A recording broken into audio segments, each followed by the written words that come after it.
Hi friends, welcome to my YouTube channel. ఈరోజు సర్వపిండి వేసుకుందామండి. సర్వపిండికి కావాల్సినవి 2 కప్స్ బియ్యం పిండి, 1 కప్పు ఆనియన్స్, కొద్దిగా కరివేపాకు, 1 టేబుల్ స్పూన్ నువ్వులు. మనం సర్వపిండి అంటాము, గిన్నె రొట్టె, కారం రొట్టె కూడా అంటామండి. అలాగే 1 టేబుల్ స్పూన్ శనగపప్పు, 1 టేబుల్ స్పూన్ సాల్ట్, రుచికి సరిపడినంతగా పచ్చికాయలు, పచ్చిమిర్చి పేస్ట్ లాగా చేసుకోవాలి. వేసుకొని పిండిలో కలుపుకోవాలండి. మొత్తం కలగలుపుకోవాలి, మిక్స్ అయ్యేటట్టు మొత్తం అలా ఉప్పు కారం అన్నీ మిక్స్ అయ్యేటట్టు కలగలుపుకోవాలి.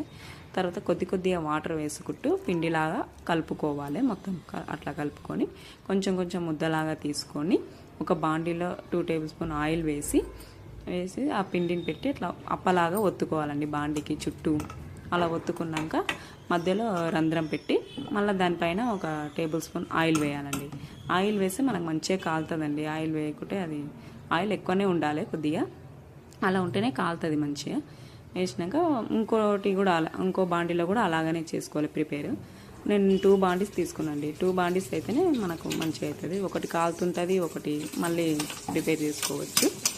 అలా అయినాక పొయ్యి మీద పెట్టి అట్లా కాల్చుకోవాలి. మొత్తం చుట్టూ కాల్చుకోవాలి. అట్లా ఒకటే పక్క అట్లనే ఉంచితే అడుగు పడుతుందండి, మాడిపోతుంది. చుట్టూ తిప్పుకుంటూ కాల్చాలి. అలా కాలుతుంది, మంచిగా ఒట్టిగా అవుతుంది, కరకర ఆడుతుంటుంది. అలా తిప్పుకుంటూ కాల్చాలి, లేకపోతే మనకు అడుగు పడుతుంది. అలా లేచొస్తుంది అట్లా లేచొస్తుంది మంచిగా.